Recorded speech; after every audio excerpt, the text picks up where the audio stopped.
여러분 반갑습니다. 이번 주는 제5장 문학과 융합 역량에 대해서 알아보고요. 제316 작품을 함께 공부하겠습니다. 한국이 사랑하는 프랑스 작가, 그리고 한국을 사랑하는 프랑스 작가 베르나르 베르베르의 모든 작품을 매우 주관적으로 평가해보는 시간을 가져보도록 하겠습니다. 친구들에게 좋아하는 작가의 책을 소개하자는 의미입니다. 먼저 별의 개수별 평가의 의미는 별 1개는 최악, 별 2개는 추천하지는 않지만 본다면 말리지는 않는다. 별 3개는 추천하지만 안 본다고 해도 말리지 않는다. 별 4개는 강력하게 추천한다. 별 5개는 무조건 봐야 하는 책이며 실제로 제가 주변에 선물한 경험이 있는 책입니다. 작품의 출간 시점을 기준으로 소개드리겠습니다. 먼저 개미, 별점은 4점입니다.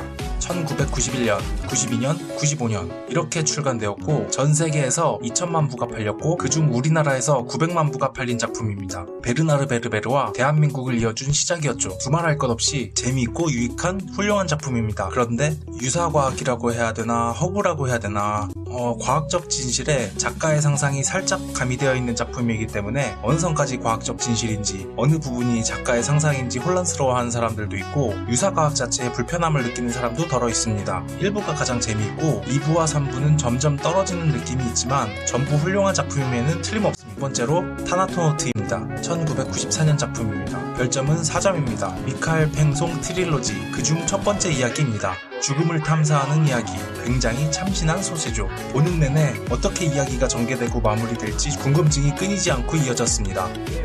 이 소설은 여기서 끝냈어야 했습니다. 다음은 아버지들의 아버지, 별점은 5점입니다. 제가 베르나르 소설 중 가장 추천하는 작품입니다. 인류의 기원을 다룬 이야기입니다. 베르나르 소설 특유의 궁금증을 유발시키는 전개가 이어집니다. 그리고 몇 안 되는 엔딩까지 훌륭한 작품입니다. 천사들의 제국, 별점은 1점입니다. 미카엘 팽송 트릴로지의 두 번째 작품, 타나토노트의 후속작입니다. 타나토노트와 똑같은 전개, 그리고 똑같은 엔딩, 주인공이 영혼에서 천사로 신분만 바뀌었을 뿐 엔딩도 역대급입니다. 뇌, 제 별점은 4점입니다. 베르나르와 너무나 잘 어울리는 소재입니다. 베르나르라면 뇌 한 번쯤은 들어가 봐야죠. 무난합니다. 재밌습니다. 나무, 원제는 가능성의 나무입니다. 별점은 5점입니다. 작가의 첫 번째 단편집입니다. 가볍게 읽으려고 잡으면 끝까지 보게 되는 책입니다. 베르나르의 상상력의 수준을 알려주는 책이죠. 주로 베르나르의 작품이 장편이긴 하지만 입덕하기에도 좋은 책입니다. 참고로 나무 2편은 베르나르의 작품이 아니고 국내에 있는 작가의 팬들이 쓴 작품입니다. 빠삐용, 별점은 4점입니다. 외계 식민지를 개척하는 내용입니다. 베르나르라면 우주 한 번쯤은 나가봐야죠. 베르나르가 상상한 우주선이 나오는데 영화 인터스텔라에서 똑같이 등장합니다. 깜짝 놀랐습니다. 엔딩도 괜찮을 뻔했는데 어거지로 굳이 안티크리스트적인 요소를 우겨 넣었습니다. 그 부분을 제외하면 훌륭합니다. 다른 장편 작품들과는 달리 한 권으로 출판되어서 좋았습니다. 그리고 작품 여기저기서 이 우주선이 카메오로 등장합니다. 신, 별점은 없습니다. 천사들의 제국의 후속편입니다. 천사 다음은 신, 천사들의 제국에 대한 충격 때문인지 집중하기가 힘들었습니다. 사실 뒷부분이 재미있을지도 모르겠죠. 파라다이스, 별점은 2점입니다. 나무의 영광을 재현하고자 야심차게 출간하였으나 기대감이 너무 큰 탓인지 좋은 평가를 받지는 못한 것 같습니다. 그냥 기대감 없이 가볍게 보시길 추천합니다. 카산드라의 거울, 별점은 2점입니다. 난해하고 어려웠습니다.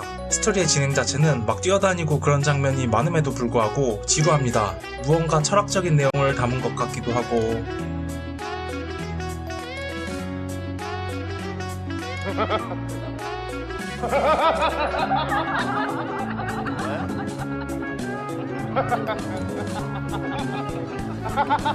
웃음, 제 별점은 3점입니다. 이 소설을 기점으로 베르나르 소설의 상업적 기믹이 폭발합니다. 시작은 재미있습니다. 이전 작품들의 몇 배 이상 몰입감을 줍니다. 그리고 작품이 엔딩으로 갈수록 살짝 지루해집니다.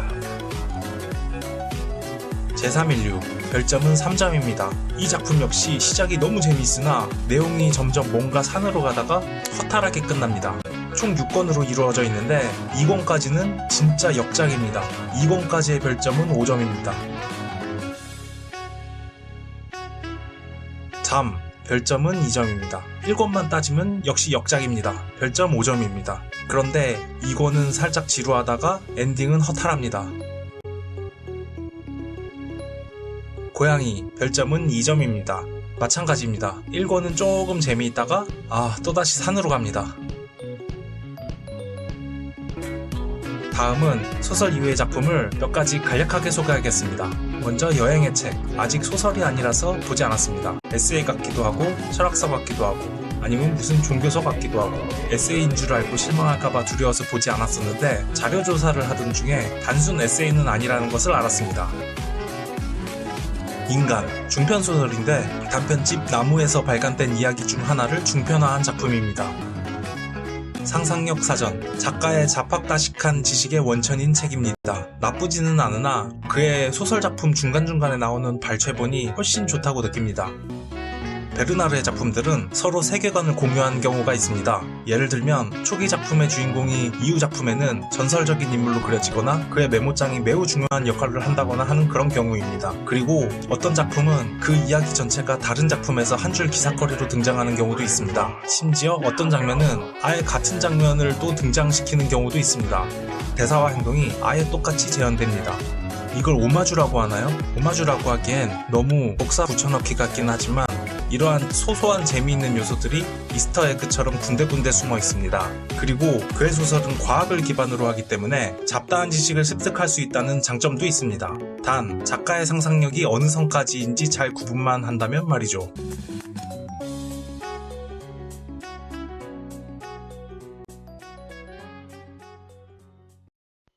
제3인류의 주제는 인격화된 지구의 독백을 들려주며 인류가 지금처럼 지구 행성을 소모하는 자기 파괴적 생활 방식을 유지하며 지구 행성을 소모한다면 종말로 치달을 수밖에 없다는 깨달음을 전하고 있습니다.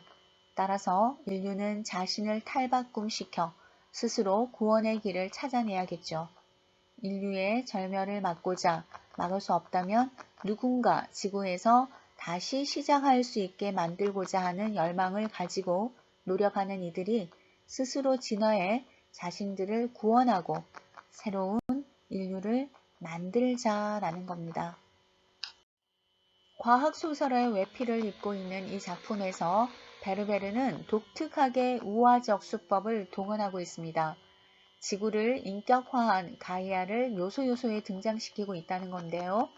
가이아는 독백의 형태로만 등장하고 3인칭 시점으로 서술되는 전체 소설에서 가이아의 독백은 1인칭 서술로 독립되어 있습니다. 암울한 경고를 담은 묵시록인 동시에 희망을 말하는 우화로 읽어주기를 요청하는 작가의 의도가 드러나는 부분입니다. 인류의 불안한 현실에 대해 베르베르는 우리가 이미 알고 있는 것 이상을 말하지는 않아요. 하지만 우리가 이미 알고 있는 그러나 실천하려는 의지는 없는 그런 부분에 대한 호소만큼은 더없이 강력하게 다가옵니다. 인류는 종말을 피할 수 있을 것인가? 피할 수 없다면 모든 것이 끝난 뒤에도 살아남을 수 있는 새로운 인류를 탄생시켜야 할지도 모른다. 우리 문명이 참담한 실패로 끝나 사라지더라도 그 폐허 위에서 누군가 다시 시작할 수 있어야 하므로. 베르나르 베르베르의 제3인류는 새로운 인류의 출현과 그들을 바라보는 현생 인류의 태도가 나타나 있는 작품입니다. 다양한 연구 주제 가운데 여성성과 소형화라는 연구 프로젝트를 결합하여 새로운 인류를 출현시킨 작가의 상상력을 직접 확인해 볼 수 있습니다. 작품을 천천히 읽어가면서 이질적인 것들과 공존할 수 있는 융합의 방향에 대한 가치관을 여러분들 스스로 정립했으면 합니다. 더불어 새로운 시각으로 혁신적인 문제 해결 방법을 찾아 융합형 인재로 나아가는 초석을 마련했으면 합니다. 사람마다 처한 상황은 저마다 다르지만 새로운 세계를 열기 위해서는 틀에 묶이지 않은 사고의 전환이 무엇보다 중요하겠죠. 묶여있지 않음이 융합을 위한 첫 번째 과제임을 잊지 말아야겠습니다. 책 분량이 많아서 읽기 힘드신 분은 유튜브에서 오디오북으로 감상해 주시면 좋겠습니다. 제3인류, 여러분 어떻게 느끼셨나요? 인간은 편리한 삶과 인간다운 삶, 그리고 질적으로 풍만한 삶을 살기 위해 과학기술, 즉 기계를 발명해냈습니다. 이에 그치지 않고 인간과 기계의 경계는 점점 더 모호해지고 나날이 발전해 가고 있죠. 인간이 할 일을 기계가 덜어주고 도움을 주는 것에 그치는 것이 아니라 인간에게 부족한 능력을 가져다주고 기존의 인간을 뛰어넘어 인간의 신체와 인식의 수준을 크게 향상시키는 기술, 바로 이것이 인간 증강 기술의 개념입니다. 사람이 기술을 이해하고 사용하는 것에서 기술이 사람을 이해하는 시대로 접어들고 있다 해도 과언이 아니죠. 이번 작품 제3인류에서는 새 인류에 발맞춰 자신의 입맛대로 멋대로 우리가 진화해야 하는 방향에 대해서 가지각색의 주장을 펼칩니다. 인공의식을 지닌 로봇, 유전공학을 통한 영생화, 계속해서 작은 생물로 진화하는 소형화, 사회가 여자로만 이루어지는 여성화 등 진화의 방향을 제시하는데요. 그러나 우리는 진화라고 하는 것에 대해 깊게 생각해 볼 필요가 있죠. 우리가 진화하기 위해 해왔던 행동들이 진정 그 의미에 부합한지 말이죠. 우리가 진화라는 이름을 방패로 하나의 생명체가 다른 생명체, 즉 어떠한 진화를 짓밟은 것이 아닌지, 지금껏 이기적이고 인간다움과 가장 먼 행동을 벌여온 게 아닌지 말입니다.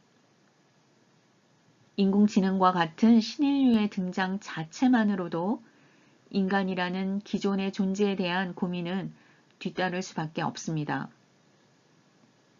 결국 미래 과학은 인간 스스로 더 혹독하게 자기 반성과 성찰로 이어져야 한다는 것이죠. 인간다운 삶을 위해 발명된 기계와 기술은 인간다움에 대해 더 고민하게 만들고 있습니다. 이보다 더 큰 모순은 없겠죠. 인류는 계속해서 어떤 형태로든 진화할 것이고 우리는 신인류와의 융합, 공존을 꾀해야만 하겠습니다. 각 분야에서 최고와의 결합으로 그 이상의 것을 발현할 수 있다는 가능성, 기존의 것과 새로운 것의 조합으로 효율적인 효과를 기대하고 미래 사회의 다양하고 복잡한 문제 해결의 발판을 마련하겠다라는 것을 목표로 삼으면 어떨까요? 그러기 위해서는 인간이 아닌 이 낯선 존재들과의 소통이 중요하다고 생각해 봅니다. 지금처럼 인류가 지구가 아닌 개인, 더 나아가 현재의 인류만을 생각한다면 우리는 아마도 나락에 떨어질 수 있을 것입니다. 계속해서 지구의 생태적 가치를 무시하고 본질과 멀어지려 한다면 우리는 결국 어떤 파국을 맞이할 것인지 항상 염두에 두어야 하겠죠. 나무가 아닌 숲을 보려는 성견지명의 선택으로 앞으로 기계와의 융합을 이루어가면 좋겠습니다. 베르베르의 제3인류 감상해 보셨는데요. 문학과 융합 역량 교재 리뷰하면서 마지막 정리해 보겠습니다. 현대사회는 새로운 지식 생산 모델로서 학문 간의 융합이나 통섭에 대한 논의가 활발한 시대입니다. 그렇다면 융합은 어떤 것일까? 융합은 과학, 기술 및 인문, 사회과학 등 세분화된 학문들의 결합, 통합 및 응용을 통해 만들어진 새로운 지식 체계를 말합니다. 현대사회는 복잡하고 다양하며 다층적인 사회로 변화하고 있습니다. 이러한 사회를 이해하는데 영역과 경계를 넘나드는 통합적 이해 없이는 비전을 찾는 일도 미래를 전망하는 일도 쉽지 않을 겁니다. 이를 반영하여 최근의 학문적 패러다임은 바로 콜라보 교육, 이 교육은 인접 학문과 네트워크 구성, 다원적, 다각적 사고, 인문학과 자연과학의 시너지 효과, 아날로그와 디지털의 조화, 퓨전과 하이브리드와 같은 융합 개념에 관심이 갈수록 높아지고 있습니다. 우리 대학 역시 창의 실천 지도자를 양성하기 위해 융합 역량을 6대 핵심 역량 가운데 하나로 설정해 놓고 있습니다. 융합형 인재의 특성은 사고의 유연성, 다른 분야에 대한 호기심, 경계를 넘는 용기와 도전적 태도, 소통에 대한 열린 자세 등을 꼽을 수 있습니다. 융합을 핵심 가치로 삼는 4차 산업혁명 시대에 살고 있는데요.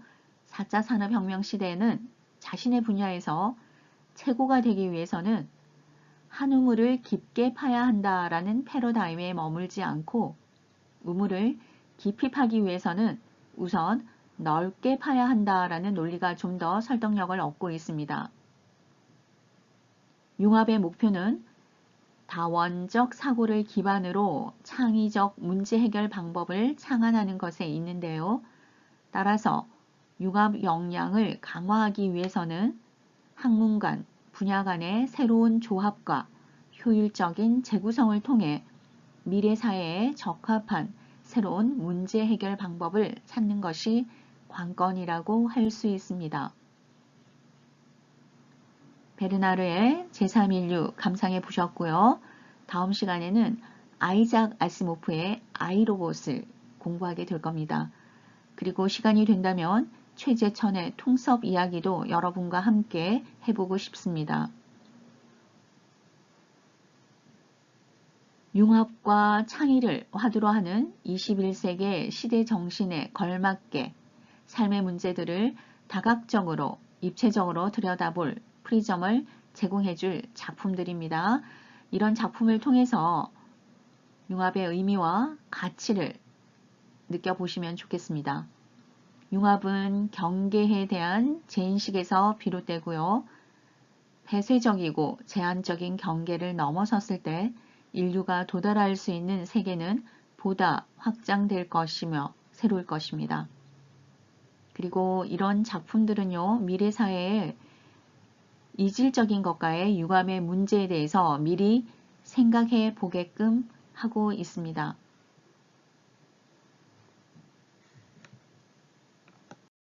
베르나르 베르베르는 톨스토이, 셰익스피어, 헤르만 헤세 등과 함께 한국인이 가장 좋아하는 외국 작가로 선정된 바 있는 소설가입니다.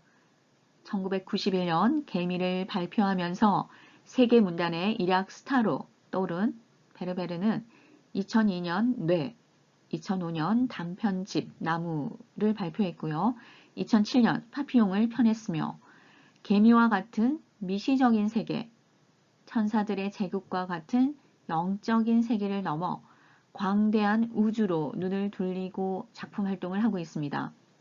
2008년엔 베르베르식 우주관의 완성판이자 최대 히트작인 신을, 그리고 2009년에는 상대적이며 절대적인 지식의 백과사전에 중부판과 미래를 볼 수 있는 소녀의 이야기 카산드라의 거울을 펴냈습니다. 2011년에는 한 코미디언의 죽음을 통해 웃음의 역사를 탐색하는 웃음을 썼고요.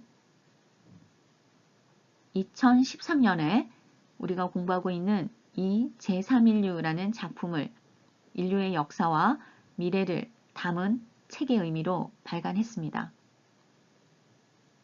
베르베르가 일관되게 추구해온 문학적 지향점은 다른 시선으로 인간을 바라보기인데요. 인간 중심의 세계관에서 벗어나 전혀 새로운 눈높이, 이를테면 개미의 낮은 눈높이에서 인간의 세상을 바라보도록 한다든지 천사와 같은 지극히 높은 시선으로 인간을 관찰하는 식입니다. 베르베르는 한 인터뷰에서 인류는 이미 과학 소설과 같은 환경으로 진입했기에 그에 상응하는 새로운 윤리가 요구된다는 의견을 제시한 바 있습니다. 예컨대 사이보그나 인공지능처럼 신인류의 등장이 본격화된다고 할 때 이들과 인간과의 관계는 어떻게 될 것이며 이들과 소통하기 위해 우리는 어떤 윤리를 필요로 할 것인가를 고민해 봐야 한다는 것입니다. 이러한 시각은 제3인류에서 절정을 이루게 되는데요. 신의 영역에 도전하는 과학자들의 이야기를 다룬 이 작품은 신화와 과학, 철학이 만나 신창세기를 선보였다라는 평가를 받고 있습니다. 이 작품에서 베르베르는 미래과학은 결국 인간의 혹독한 자기 성찰의 문제로 귀결될 수밖에 없다는 사실을 일깨워줍니다. 인류가 지금처럼 지구의 생태 가치를 파괴하는 생활 방식을 고수하는 한 디스토피아의 도래를 피할 수 없다는 준엄한 경고를 전해주고 있습니다. 이 작품이 매력적인 이유 중 하나는 융합적 사유를 표방하는 글쓰기의 전형을 보여준다는 점이죠. 베르베르는 기존의 거대 이론들과 유명 저서들을 넘나들면서 미래 과학의 세계에 인문학적 상상력을 불어넣습니다. 이를테면 지구 자체를 하나의 거대한 생명체로 보는 관점은 제임스 러브록의 가이아 이론을 호출하고요. 또한 8천여 년 전 지구에 거인족의 고대 문명이 존재했다는 가설은 그레엄 행콕의 신의 지문과 맞닿아 있습니다. 제3인류에서 베르베르는 지구, 즉 가이아를 자의식을 가진 인격화된 존재로 형상화하고 인간 중심주의와 도구적 자연 간에 고통받는 지구의 모습을 적나라하게 보여줍니다. 가이아는 탄생부터 현재까지 지구의 상황을 때로는 두려움에 가득 찬 목소리로 때로는 성난 목소리로 독백을 합니다. 지금껏 숱한 소행성들과의 충돌로 얼마나 고통스러웠으며 자전을 시작하게 된 계기가 무엇인지를 들려주는가 하면 생명체들이 어떤 진화의 과정을 밟아왔으며 한때 자신과 교감하고 소통하던 인간들이 지금은 자신을 학대하는 것을 보면서 어떻게 보복하고 있는지를 세세히 알려주고 있습니다. 인간이 지구를 난개발하면서 자연을 훼손하고 지구의 피부 깊숙이까지 상처를 주는데 분노해서 해일, 전염병, 화산 폭발 등 다양한 방법으로 인간들에게 경종을 울립니다. 이를 통해 베르베르는 우리가 진화라고 불러온 과정들이 과연 온당했는지, 앞으로 우리가 지향해야 할 진화의 방향은 어떠해야 할지에 대해 근본적이고 도전적인 질문을 던집니다. 국내에서 가장 인기 있는 작가 중 한 명인 베르베르가 제3인류 한국어판 완간을 기념해 방한했습니다. 이번 소설에서 안드로이드 로봇을 미래 인류의 길 중 하나로 제시할 만큼 큰 관심을 갖고 있는 그는 인공지능이 작가를 대체할 수 없다고 선을 그으면서도 AI를 어떻게 쓰느냐에 따라 미래가 달라질 수 있다고 경고합니다. AlphaGo, c'est juste un système qui évolue dans l'intelligence, mais qui n'évolue pas dans la conscience. Et il ne faut pas négliger qu'il y a un réel danger que l'informatique et les androïdes prennent le pouvoir sur les hommes. 특히 이번에 나온 5권과 6권에서는 한국인 여성이 인간과 지구가 직접 소통할 수 있는 결정적 근거를 제공하는 고고학자로 활약하고 고조선 신화를 비롯한 우리 역사가 등장하는 등 한국에 대한 애정을 드러냈습니다. D'abord, ça faisait longtemps que je voulais créer une héroïne coréenne importante. Et faire une héroïne coréenne en plus qui fasse évoluer l'homme. Je crois qu'en France, on connaît très mal la Corée. 미래지향적인 한국인의 특성이 진화, 미래를 주제로 삼은 자신의 책과 닮아 있어 많은 사랑을 받는 것 같다는 베르베르는 사인회, 강연은 물론 프로야구 시구를 통해 팬들과 만납니다.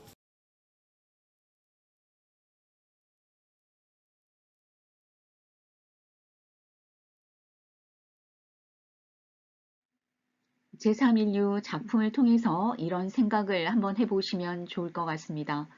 융합과학의 결정체라 할 수 있는 인공지능의 시대가 본격화되고 있습니다.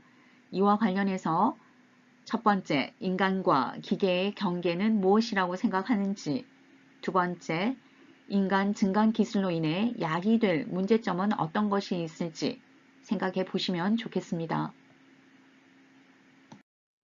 우리가 사용하고 있는 다양한 기계들이 우리 주변에 많이 있습니다. 그런 기계를 통해서 여러분들이 생각을 해 보시면 좋겠습니다. 짧게나마 여러분들이 떠오르는 생각들을 정리해 보시면 좋겠습니다. 제가 시간을 조금 드리겠습니다.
인간과 기계의 경계는 무엇인지 어떤 생각을 해보셨나요?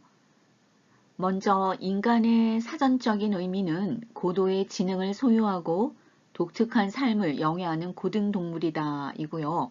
기계의 사전적 의미는 일반적으로 저항이 있는 물체의 조합에 의해 역학적인 운동이나 작업을 행하는 것이라고 정의가 되어 있습니다. 이러한 사전적인 의미들로 미루어 본다면 인간과 기계의 경계는 영혼의 유무가 아닐까라고 생각을 해봅니다. 인간은 영적인 존재이다 라는 차이점이 있을 것 같습니다. 그리고 또 어떤 경계가 있을까요? 인간은 살아있다 라는 것이고요. 기계는 작동한다 라는 것일 것 같습니다. 기계의 사고는 프로그래밍 되어 있는 사고이지만 인간의 사고는 사람마다 감정이 다르고 상황에 따라 변수에 따라 단순히 프로그램화 할 수가 없지요. 인간과 기계의 경계는 또 인간다움이라고 생각을 한번 해보았습니다. 인간다움이란 자신과 자신 주변의 관계를 바탕으로 어떻게든 상상하고 창조하는 자질이라고 생각을 해보는데요. 기계는 인간이나 혹은 상위 기계의 명령을 따라 어떠한 것을 생성해낼 수 있지만 기계 자체는 무한한 상상이 불가하죠. 또 언젠가 그것이 가능해질지도 모르겠지만 현재에서는 인간과 기계의 경계에 인간의 무한한 상상력과 또 저는 이런 생각을 해봤어요. 종종 실수하는 인간다움 이런 것이 인간과 기계의 경계가 아닐까라고 생각해 봅니다. 앞으로는 우리 주변에 무인 주문이나 결제 시스템이 더 많이 확산될 겁니다.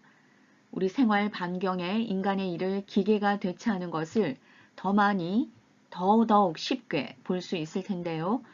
아직까지는 단순한 업무나 반복적인 일을 대체하고 있지만 앞으로라면 이야기가 달라질 거라고 생각됩니다. 여러분 혹시 그 장면 기억하시나요? 이세돌과 바둑을 둔 알파고. 그때 우리는 굉장히 충격을 받았죠. 알파고는 미리 익혀둔 지식을 바탕으로 스스로 학습하는 딥러닝 기술과 그로 인한 무수한 경우의 수를 기반으로 이세돌과의 대결에서 4승 1패를 거두게 됩니다. 이런 것처럼 앞으로는 사람들만의 고차원적의 업무도 충분히 대체할 가능성이 크다라는 것을 예견해 볼 수 있습니다. 인간 증강 기술로 인해 야기될 문제점은 어떤 것이 있을까요? 인간 증강 기술은 자연적, 인공적인 방법과 기술을 이용해서 인간의 능력을 향상시키는 데 사용하는 생명, 전자, 기계공학 부분의 융합 기술을 말합니다. 인간 증강 기술은 과학 기술, 지상주의와 밀접한 관련이 있습니다. 인간 증강 기술은 평범한 인간을 히어로로 변신시키는 인체의 능력을 증강시키는 슈퍼 히어로 슈트처럼 인간의 신체적 기능을 향상시키는 기술인데요. 이 기술을 이용한 전투 로봇이 이미 전쟁에서 전투를 수행하는 데 투입되고 있다고 합니다. 사람에게 상해를 입히고 죽이는 것을 목적으로 하는 인공지능을 인간은 과연 허용해야 하나라는 윤리적인 문제점을 우리는 간과할 수 없습니다. 인간 증강 기술은 몸이 불편한 사람들이 과학의 기술로 걷거나 잡거나 보거나 할 수 있는 만큼 기술이 발달하면 할수록 그 기술을 좋은 데 쓰면 참 좋은데요. 또 굉장히 많은 힘을 가진 로봇손을 무기로 만든다면 이것은 우리가 대두하고 있는 문제점이 될 겁니다. 인간 증강 기술이 발달하면 인간에게 더 많은 편리함을 제공할 수는 있겠지만 생산직 종사자의 일자리 감소와 새로운 법적, 윤리적인 갈등 발생 등의 문제가 일어날 수밖에 없겠습니다. 또한 인간의 능력을 증강시킬 수 있다는 부분에선 좋을 수 있지만 보안 체계가 확실하지 않다면 기계이기 때문에 해킹의 우려가 의심됩니다. 해킹이 된다면 다른 사람을 공격할 수 있는 흉기가 될 수도 있기 때문입니다.